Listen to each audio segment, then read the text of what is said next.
Hi, I'm Dr. Barker with Integrative Pain and Wellness Center.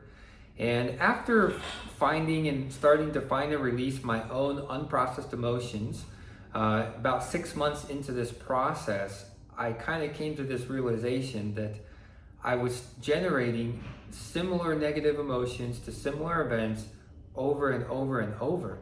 And I was really glad that I had a tool to process these emotions, which I didn't have in the past. But I thought it sure would be nice to not have to process these same emotions over and over. I thought I must be doing life a little bit wrong. And so as I pondered on this question and went into my personal study to develop an answer, to figure out how can I stop causing and creating these negative emotions, I came up with this analogy, the analogy of the rowboat. And so we each have our own individual rowboat of life.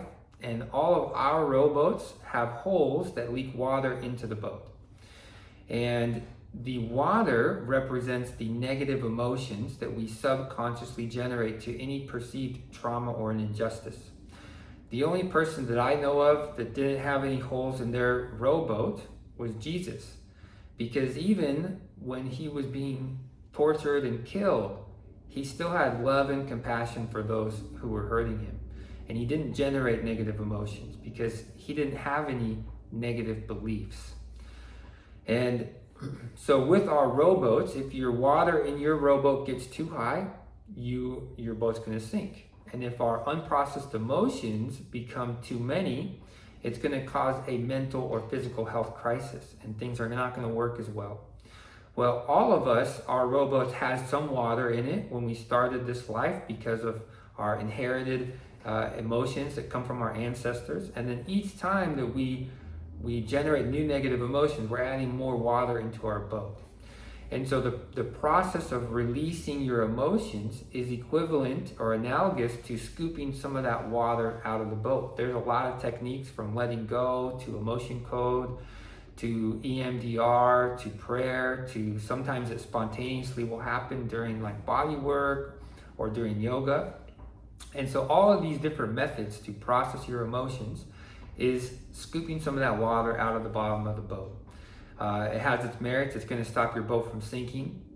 Releasing unprocessed emotions tends to help you feel better mentally and physically, but it's not necessarily going to stop you from generating new negative emotions to same type of experience, because the process of scooping water out of the bottom of the boat is not the same thing as it is to fix the leak that let the water in.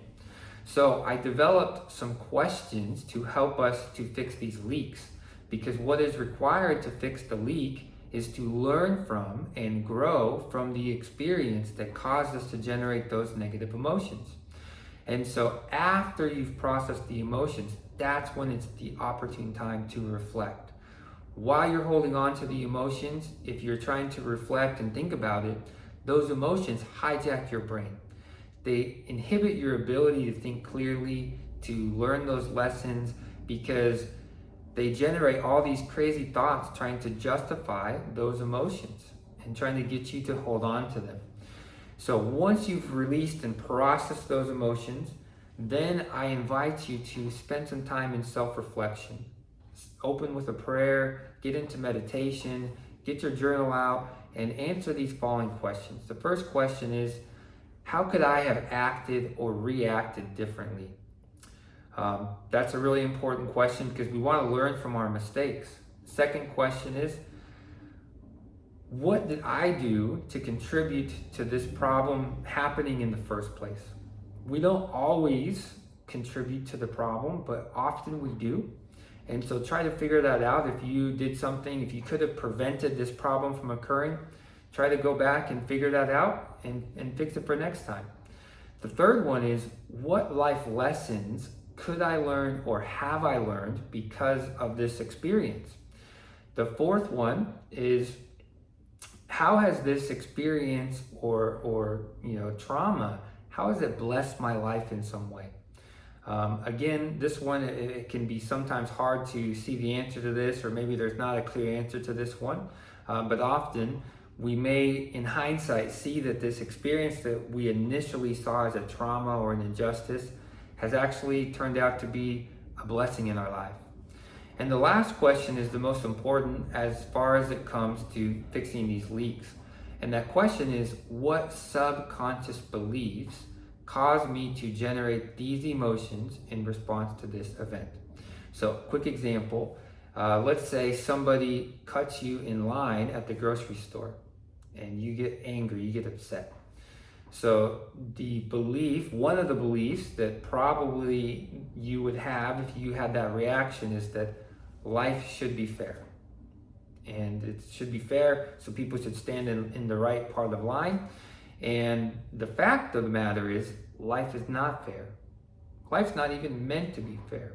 And so if you have this subconscious and or conscious belief that life should be fair, every time that you perceive something that's not fair, especially as it pertains to you, you're going to generate emotions like anger, resentment, frustration.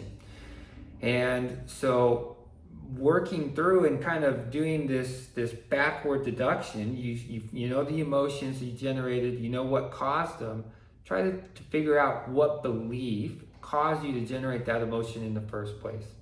And then we can work on fixing that belief at a subconscious level so that we can have the understanding, well, the life is not fair. Well, it's not meant to be fair.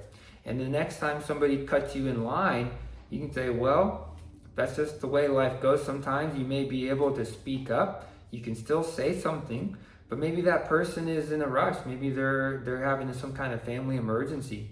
And you can still set healthy boundaries and still set healthy expectations, but doing so from a place of peace and love instead of from this negative emotional reaction of anger and frustration.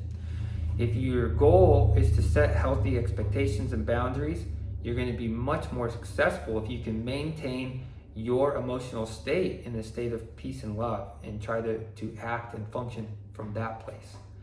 So I would encourage you, after you have processed your emotions from an experience, is to sit, reflect, try to answer all these questions to the best of your ability, and then work on fixing those beliefs at a subconscious level. Thank you so much. I hope this helps.